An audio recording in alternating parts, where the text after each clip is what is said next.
तो चलिए आज समझते हैं हम पेडिग्री एनालिसिस को। पेडिग्री एनालिसिस को जो है हम लोग फैमिली ट्री के नाम से भी जानते हैं। पेडिग्री के अंदर होता क्या है, तो पेडिग्री जो है एक प्रकार का जो है रिकॉर्ड है कुछ जेनेटिक कैरेक्टर्स और डिजीज का।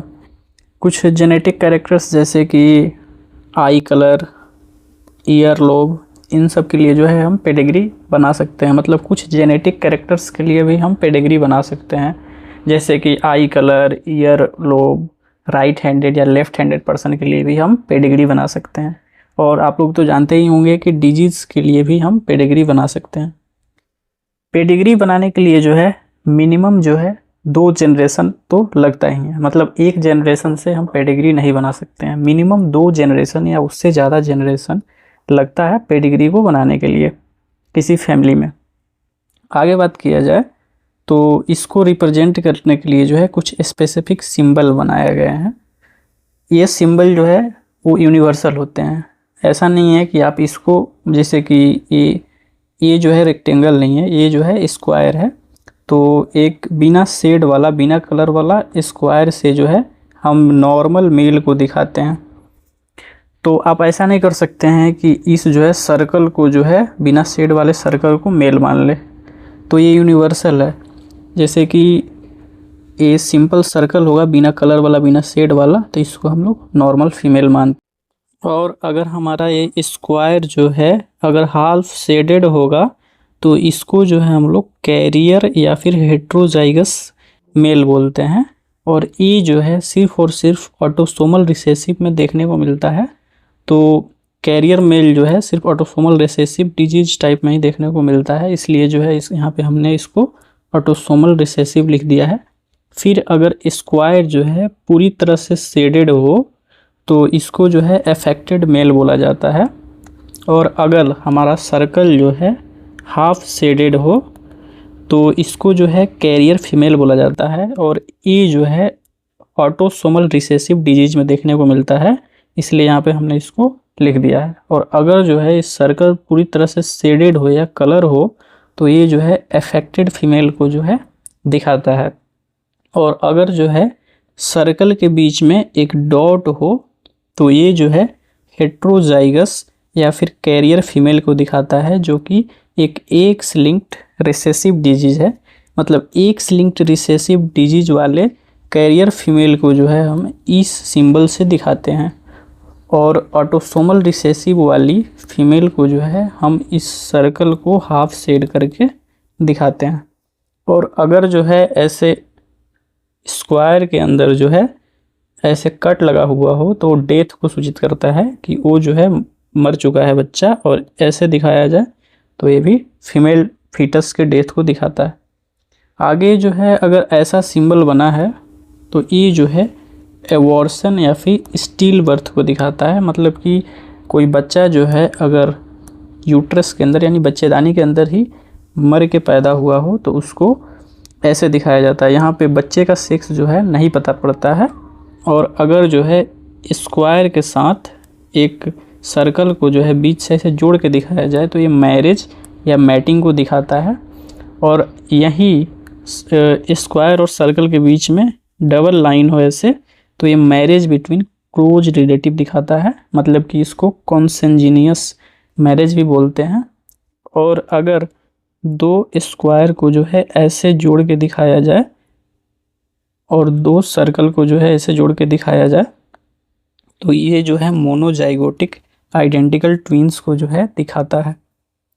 और अगर जो है 2 सर्कल को सिर्फ ऐसे जोड़ दिया जाए और बीच में ऐसे कनेक्ट नहीं किया जाए और ऐसे हो तो ये जो है डाइजाइगोटिक ट्विंस को जो है दिखाता है। और अगर ऐसे डायमंड शेप बना के बीच में कुछ लिख दिया जाए और यहाँ पे ऐसे दिखाया जाए तो ये 4 जो है नॉर्मल ऑफस्प्रिंग को दिखाता है। यह जो है 4 नॉर्मल ऑफस्प्रिंग को दिखाता है, लेकिन यहाँ पे बच्चे का क्या सेक्स है वो यहाँ पे पता नहीं पड़ता। और पेडिग्री के अंदर जो है अगर रोमन में 1 लिखा हुआ है ऊपर तो ये जनरेशन 1 को दिखाता है, यहाँ पे मैंने लिख भी दिया है। और अगर यहाँ पे रोमन के अंदर 2 लिखा हुआ है तो ये जनरेशन 2 को दिखाता है। और यहाँ पे अगर मान लीजिए 1 2 3 4 ऐसे लिखा हो तो ए जो है मतलब इसका हुआ कि ए जो है सबसे बड़ा बच्चा है, फिर ए, फिर ए, फिर उससे छोटा है सबसे। तो एक जो है इस पेडिग्री को जो है एक मैनर में ऐसे बनाया जाता है। पेडिग्री के क्वेश्चंस को करने के लिए जो है कुछ हम लोगों को डिजीज को जो है याद ही रखना पड़ता है। और जेनेटिक डिसऑर्डर्स का बात किया जाए तो दो प्रकार का जेनेटिक डिसऑर्डर होता है। एक तो होता है मेंडेलियन डिसऑर्डर और दूसरा होता है क्रोमोसोमल डिसऑर्डर। मेंडेलियन डिसऑर्डर उस डिसऑर्डर को बोला जाता है जिसमें जो है स्ट्रक्चर और फंक्शन जीन का बदल जाता है, उसको बोला जाता है मेंडेलियन डिसऑर्डर्स। मेंडेलियन डिसऑर्डर दो प्रकार का होता है, एक तो होता है ऑटोसोमल डिसऑर्डर और एक होता है एलोसोमल डिसऑर्डर। ऑटोसोमल डिसऑर्डर में या तो हो सकता है ऑटोसोमल रिसेसिव या तो हो सकता है ऑटोसोमल डोमिनेंट।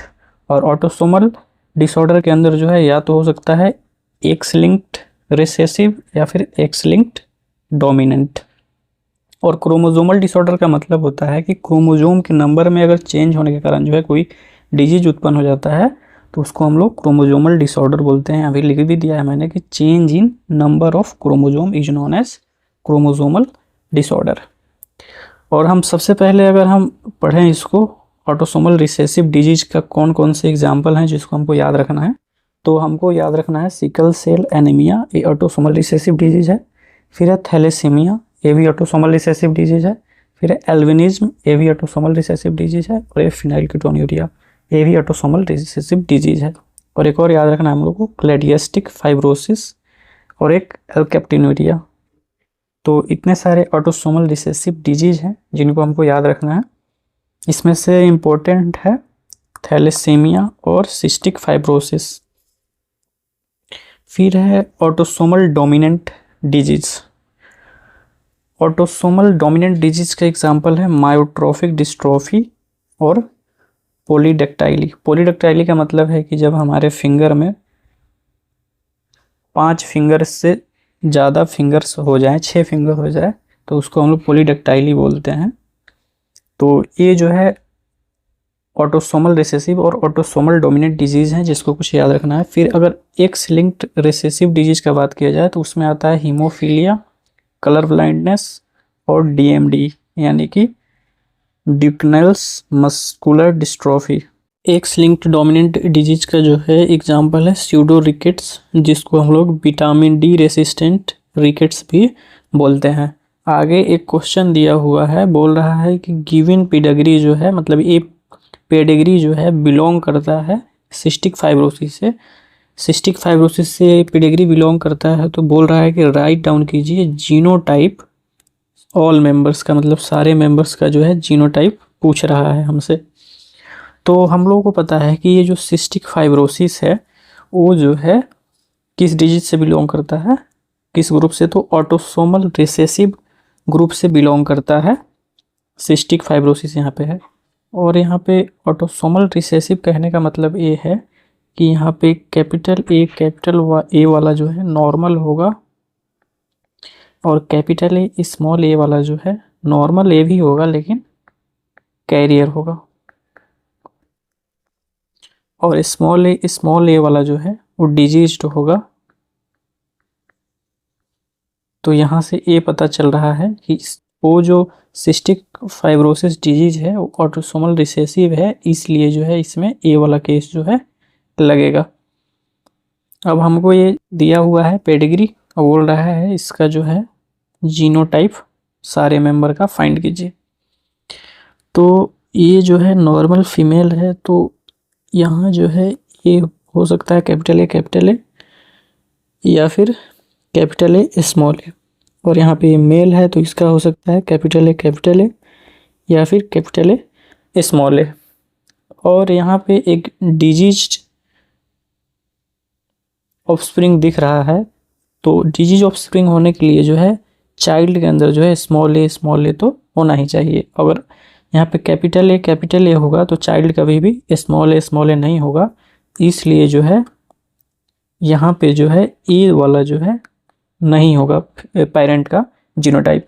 तो पेरेंट का जीनोटाइप या तो ये वाला हो सकता है कैपिटल ए स्मॉल ए या फिर कैपिटल ए स्मॉल ए।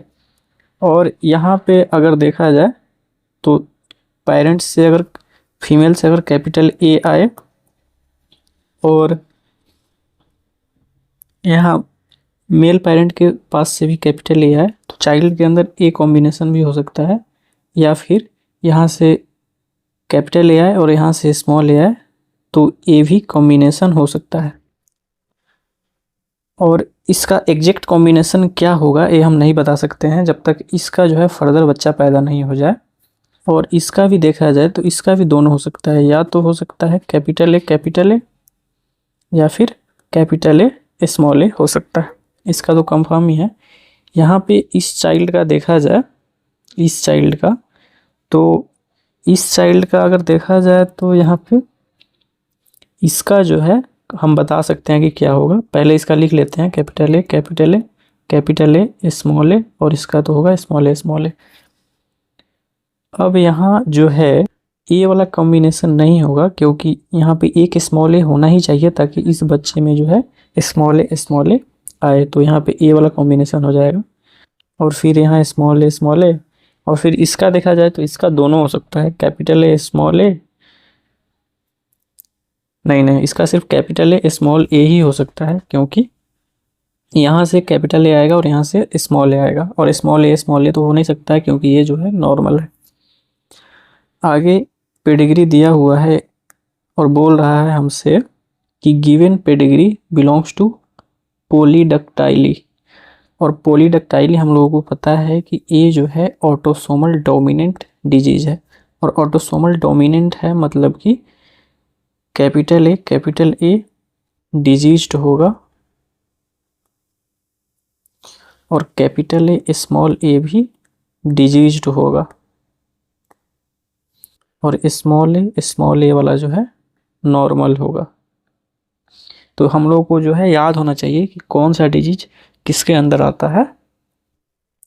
अब यहाँ पे सारे मेंबर्स का जो है जीनोटाइप राइट डाउन करना है। तो ए जो है डिजीज्ड है यानी कि यह हो सकता है कैपिटल ए भी हो सकता है और कैपिटल ए स्मॉल ए भी हो सकता है। ये भी जो है कैपिटल ए हो सकता है, कैपिटल ए स्मॉल ए भी हो सकता है। अब यहाँ पे कौन सा होगा वो अब बच्चों को देख के पता चलेगा। तो यहाँ पे एक चाइल्ड है जो कि नॉर्मल है, मतलब कि यहाँ पे स्मॉल ए होगा। तो स्मॉल ए यहाँ पे बच्चे में आने के लिए जो है पेरेंट्स के अंदर जो है स्मॉल ए होना चाहिए, इसलिए जो है यहाँ पे ई वाला कॉम्बिनेशन तो नहीं होगा पेरेंट का। अब आगे यहाँ पे एक और चाइल्ड है जो कि अफेक्टेड है मतलब कि डिजीज्ड है। तो यहाँ से देखा जाए तो इसके अंदर जो है कैपिटल ए भी जीनोटाइप हो सकता है और कैपिटल ए स्मॉल ए भी हो सकता है, और इसका हम नहीं बता सकते हैं क्योंकि इसका आगे अभी बच्चा नहीं हुआ है। फिर ए वाला जो बच्चा है ये भी डिजीज्ड है, तो ये जो है कैपिटल ए हो सकता है या फिर कैपिटल ए स्मॉल ए हो सकता है। अभी कौन सा होगा बच्चों को देख के पता चलेगा। फिर यहाँ एक नॉर्मल चाइल्ड है यानी कि स्मॉल ए होगा। फिर इनका क्रॉस कराएंगे दोनों से, तो यहाँ पे एक बच्चा जो है यहाँ पे डिजीज्ड है यानी कि कैपिटल ए है, और एक नॉर्मल है यानी कि स्मॉल ए है। तो यहाँ से पता चल रहा है कि बच्चे में जो है स्मॉल ए तभी आएगा जब यहाँ स्मॉल ए होगा, तो ए वाला जो है नहीं होगा, तो इसको जो है हम काट देंगे और इसको जो है सेलेक्ट कर लेंगे। तो ऐसे जो है सारे मेंबर्स का जो है जीनोटाइप जो है हम लोगों को पता चल गया यहाँ पे। अब इसके आगे का टाइप है Y linked inheritance. Y linked inheritance जो है क्या होता है, तो वाई लिंक्ड इनहेरिटेंस होता यह है कि जब फादर अगर अफेक्टेड हो तो जितने सन हैं वो भी अफेक्टेड हो जाते हैं, तो उसको वाई लिंक्ड इनहेरिटेंस बोलते हैं।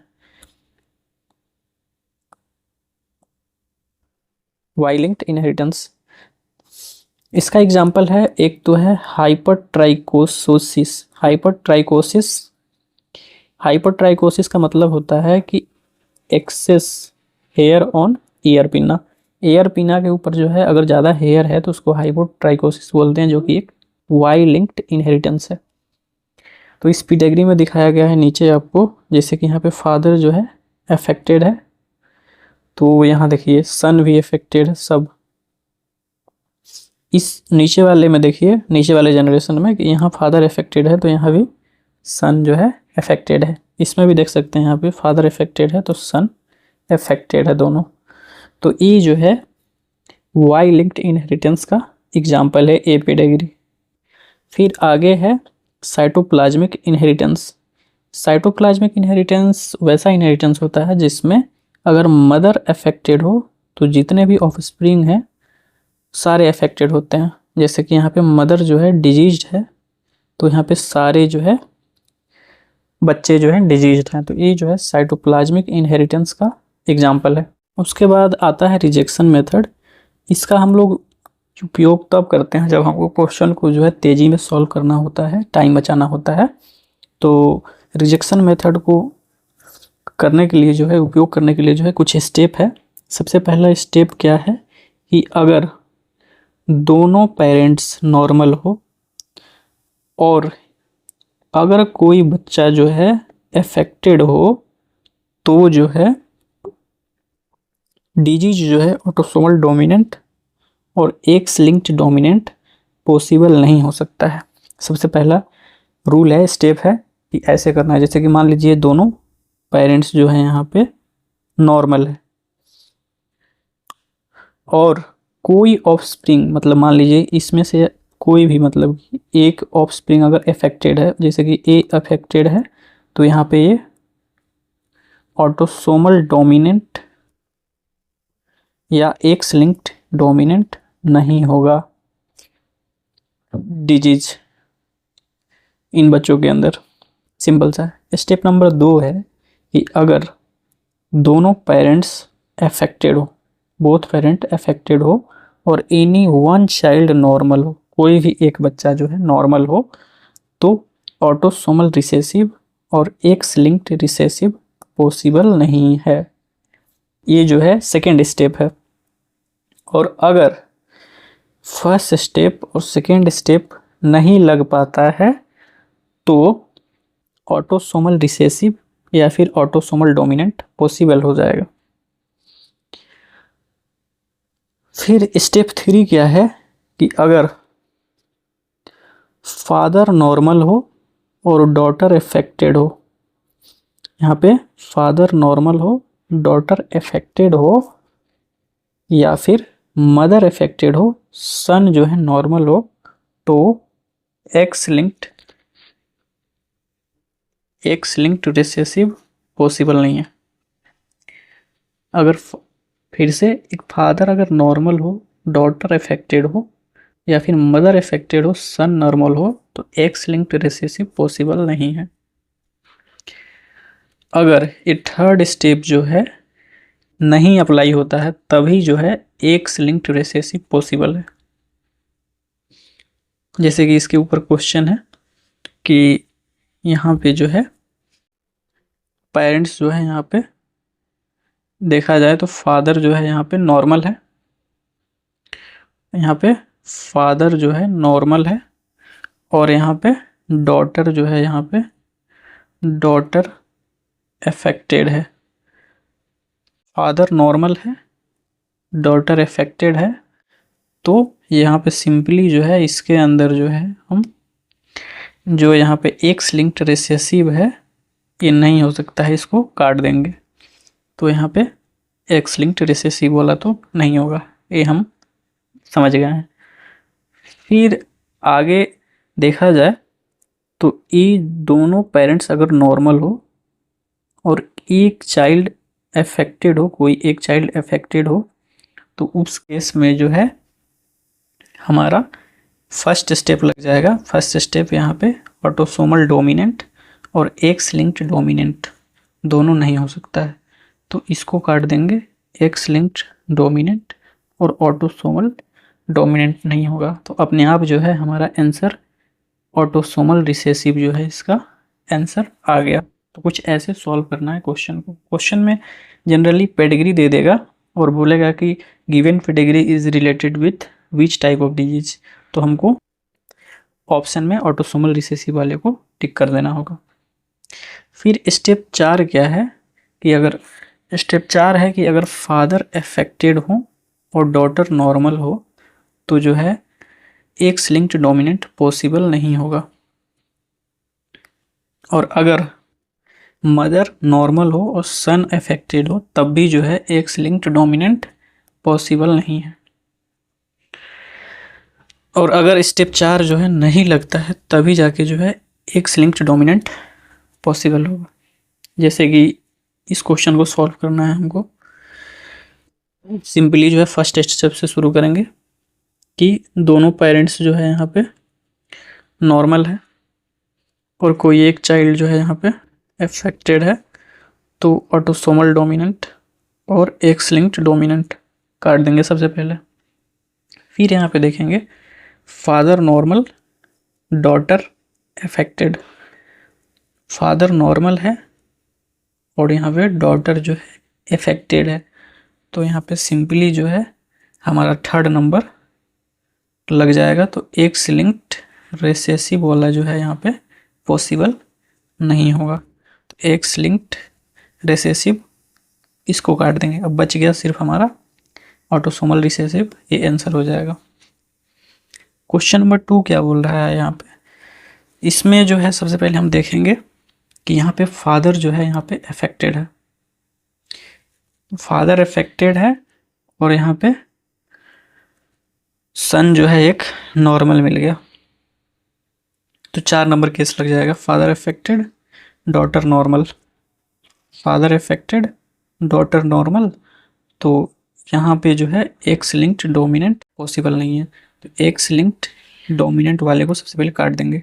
अब यहाँ पे 2 नंबर जनरेशन में यहाँ पे देखिए कि यहाँ पे जो है दोनों पेरेंट जो है अफेक्टेड है और कोई एक चाइल्ड जो है नॉर्मल है, तो यहाँ पे स्टेप नंबर 2 जो है लग जाएगा। स्टेप नंबर 2 हम लोगों का क्या बोल रहा है यहाँ पे कि if both parents are affected any one child is normal then autosomal recessive and X linked recessive possible नहीं है, तो यहाँ पे जो है ऑटोसोमल रिसेसिव और एक्स लिंक्ड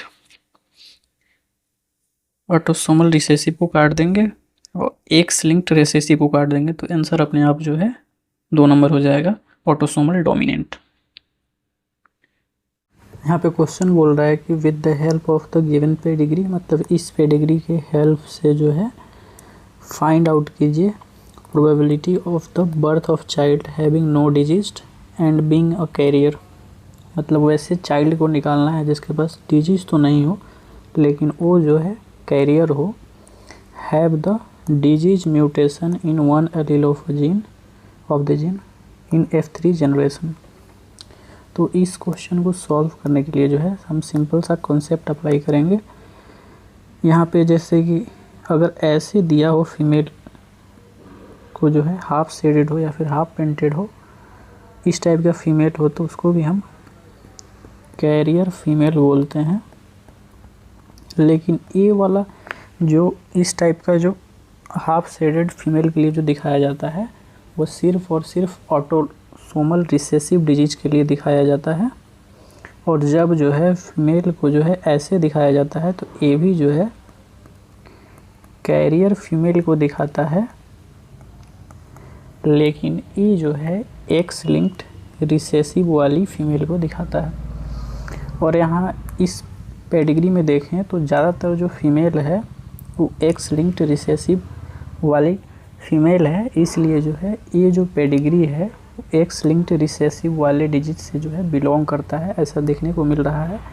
इसलिए जो है इसको जब हम सॉल्व करेंगे तो यहाँ होगा ये, क्योंकि एक्स लिंक्ड रिसेसिव वाली फीमेल है, कैरियर है, तो यहाँ होगा XHX।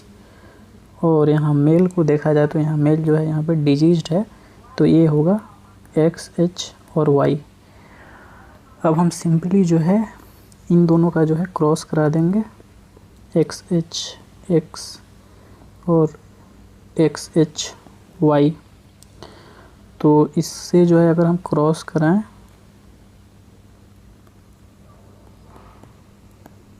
तो यहाँ से बनेगा XH XH